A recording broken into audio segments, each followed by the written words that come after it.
Today we are counting down all the Marvel comics with a cover date of May 1964. Today we're going to be looking at 10 comics out this month from Stan Lee and the gang, including all the superhero and the horror-related comics. Starting with Amazing Spider-Man number 12. This was the 136th Silver Age, Marvel Silver Age comic for superheroes since he started up with Fantastic Four at number 1 in 1961. So let's learn more about these comics, their rarity, and their price increases.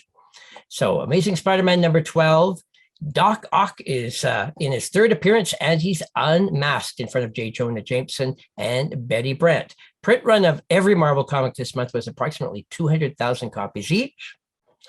CGC census has really been increasing in the last few years. Almost 1,500 copies now graded in all grades combined. There is only 12 9.6s or better. These comics are all extremely rare around the world in super high grade. Heritage Auctions has sold a lot of these, 358 copies so far in the last 20 years. Using the Overstreet Annual Price Guide, we can compare year by year and see how the books have been increasing in raw grade in all conditions. You can see in the last 17 years on the census here, I show you all the growth for all the grades. And you can see the book has only gone up about 50% in lower grades. In highest grades, the book has doubled, and that's for raw 9.2 copies. Of course, CGC super high grade copies are breaking records all the time. So check out ebay.com sold listings and also gpanalysis.com, a website that keeps track of all CGC sales in all conditions. On the CG census in total, we can see with almost 1,500 copies graded, there is only 4 9.8s and 8 9.6s.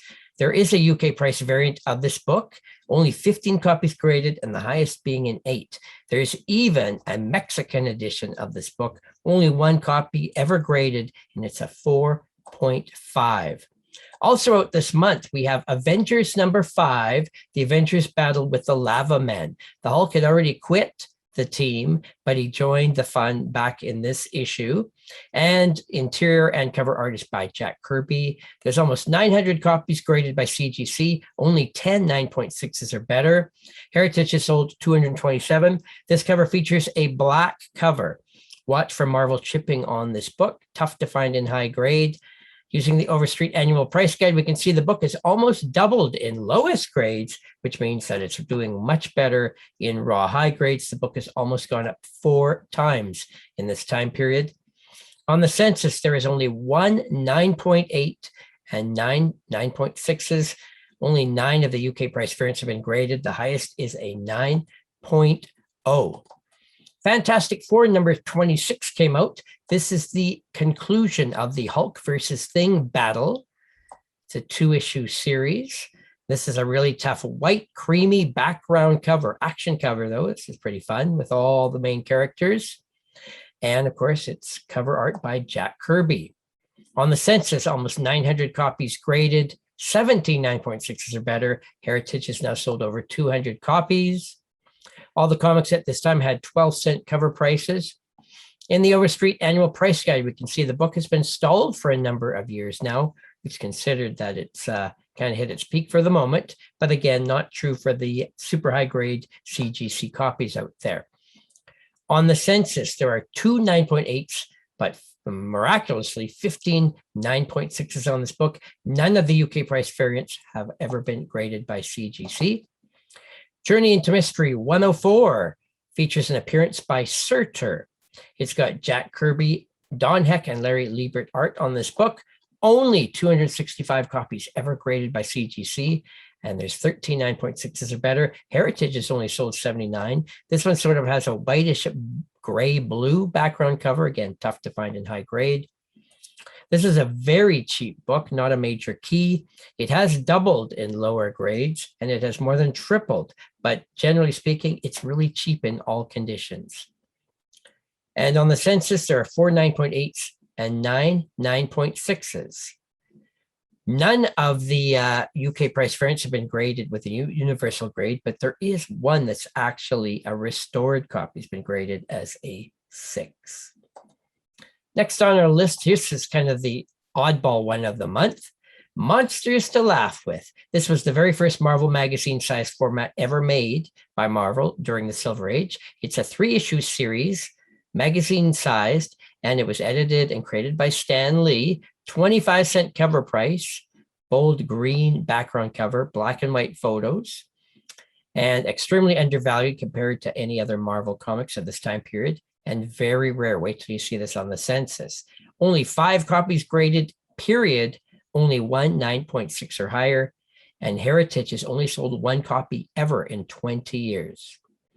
You can find the odd low-grade copy on eBay, and look how cheap it is. This is still a $7 book raw in low grades, and even in high grades, it's moved up a little bit, but still super easy to afford if you can find a high-grade copy on the census. Very few copies at all.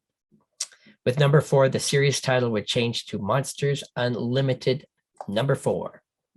Also at this month, we're including Sergeant Fury and his Howling Commandos number 7. Even though it's a war comic, we're including it because, of course, it would tie into the Marvel superhero universe eventually. This issue features a brief origin of Sergeant Fury and features Jack Kirby artwork.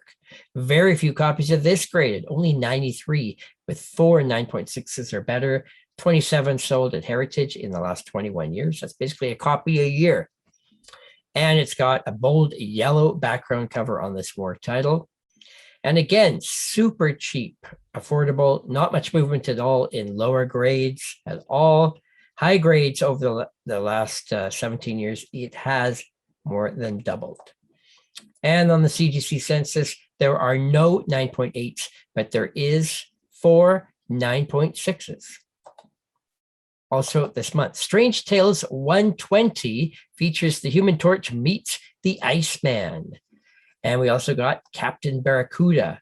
The Doctor Strange stories expand on this issue from 7 to 9 pages, marking his evolution from backup filler to second feature as the character was evolving. Cover art by Jack Kirby. And looking on the census, still not that many copies graded in total, only 198 in all conditions, with 6 9.6s or better. Heritage has still only sold 35 copies. Interesting yellow background cover. Overstreet price guide, again, not much movement. It has not even doubled in lower grades, still very affordable. It's a cheap book. In high grades, though, it has tripled in high grades raw. On the census, there are 2 9.8s, 4 9.6s, and the British UK pence version, only 1 copy graded. It's graded an 8.5. Tales of Suspense 53. This is a major key book for this month. It features the second appearance ever of the Black Widow, who is still a villain. Jack Kirby cover art on this book. And there's Iron Man. Interest in this book has definitely grown as Black Widow has been featured in a number of movies now. 500 copies graded Universal, but only 12 9.6s or better. Heritage has now sold over 100 of this book. Solid gray background cover on this bold cover. In Overstreet price guide, you can see the book has more than doubled in this time period in low grade raw. In high grade, it's gone up 4 times, which means that the high grade copies will be through the roof on this book now. On the census, there is only 1 9.8 and 11 9.6s. 4 of the UK price very graded, an average of 7 with no super high grade copies at all. Tales to Astonish 55 features the Human Top appearance in this issue, which always features Giant Man and the Wasp. Jack Kirby cover art on this book. CGC still only sold or graded only 175 copies, not many, only 9 9.6s or better. Heritage only sold 38, still not many at all. Another gray bold background sky cover. And super cheap. Look at this. You can still buy this book for $20. Low grade, it's been stalled for a few years. It's only doubled in this huge time period. In high grade raw, you will see that the book has almost tripled. And on the census, there are 4 9.8s and 5 9.6s. And finally, up this month, the last key book is X-Men number 5. It features the 3rd appearance of Magneto, the 2nd appearances of Toad, Quicksilver, Mastermind, and Scarlet Witch. Note that she wears a green costume on the cover of this book, art by Jack Kirby. The census is really growing on this book. Now over 1,000 copies graded by CGC. There's 11 9.6s or better. And Heritage has sold 273 copies over the last 20 years. And definitely movement in this book. It's definitely showing movement every year. Not huge movement in low grades, but there definitely is movement. Notice that it actually stalled in 2013 and dropped down a bit, but now it's definitely on its way up. Bigger moves in high grade. The book has now gone 2.5 times in high grade raw. And in the census, there are 4 9.8s, 7 9.6s, 14 of the UK price variants graded, but none are high grade, the average being 4.5. Now, the last thing I want us to do here really quickly is I want us to compare all these books on the CGC census just to see just which ones are the rare ones, which ones are really heating up and everyone's getting them graded for their collection, and which ones are people flipping at this time. So you'll notice by far, Amazing Spider-Man 12 has over 1,400 copies graded. There's not really any major books on this list, so that one is the winner for this month. After that, it's X-Men number 5. After that, it dips quite a bit. Avengers 5 and Fantastic 426 both have over 800 copies graded. On the low end, remember Monsters to Laugh With, number 1. Almost no copies graded at all. Of course, it's not a superhero book, so it doesn't get the same interest. And then Sergeant Fury has only 93 copies. But after that, for the true superhero books, Tales to Astonish 55, only 175 copies graded. That's very little for a book that's almost 60 years old. Looking at which ones have the most high-grade copies, of course, in this time period, there are no 9.9s, but most of the books do have a 9.8, except, of course, predictably, the Monster magazine and the War Sergeant Fury comic. After that, the most common, you'll see that there's a lot of these superhero titles that have 4 copies graded 9.8. If we include the 9.6s, then the most common book on the list is actually Fantastic 426, a major key. There's 15 9.6s on that book. And just for fun comparison, another book that came out this month is Millie the Model 120. Since it's a romance teen book, most people are not collecting this title. It is actually way rarer than all these books. But this issue, this particular month, there's only 2 copies graded on the CGC census, and the highest being an 8. So the average is 7.5. I do this series every single week, so please subscribe to this channel. I have tons of great videos that I do during each and every week. And let me know what you want to see and give us some comments on these videos. I'd like to thank you for watching. We'll see you again next week.